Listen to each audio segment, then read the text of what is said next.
ஆத்ம வணக்கம்.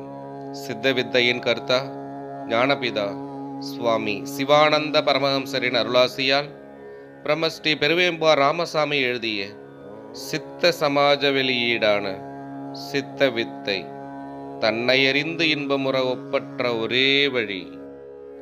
சாஸ்திரங்களின் அதாவது மறைநூல்களின் பொருளை தவறாக கருதி உண்மை விவரம் இல்லாமல் போக காரணம் அட்சராபியாசம் இல்லாமல் போனதால்தான். அட்சரத்தை அபியாசம் செய்வதுதான் அட்சராபியாசம். அட்சரம் என்றால் நாம் சாதாரணமாக கருதி வரும் எழுத்து அல்ல. எழுத்து என்பது சப்தத்தை இன்னதென்று தெரிந்து கொள்வதற்காக உண்டாக்கப்பட்ட கோடுகளால் ஆன வடிவமாகும். அட்சரம் என்றால் ஷரரகிதம், அதாவது அழிவில்லாதது என்று பொருள்.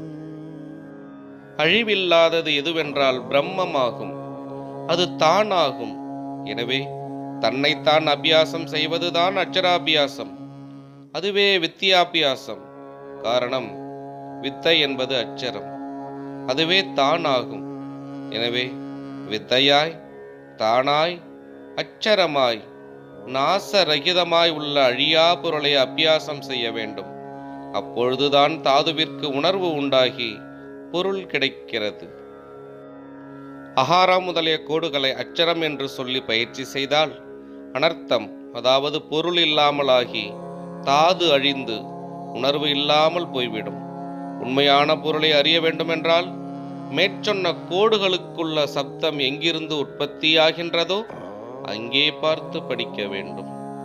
சப்தம் உற்பத்தியாவது உள்ளே மஸ்தகத்தில் இருந்தாகும், அதாவது சிரசில் இருந்தாகும். அப்படி மஸ்தகத்தை பார்த்து படிக்க வேண்டும்.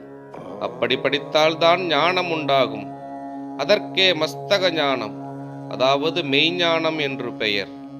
சித்தவித்தை தொடரும். ஆத்ம வணக்கம்.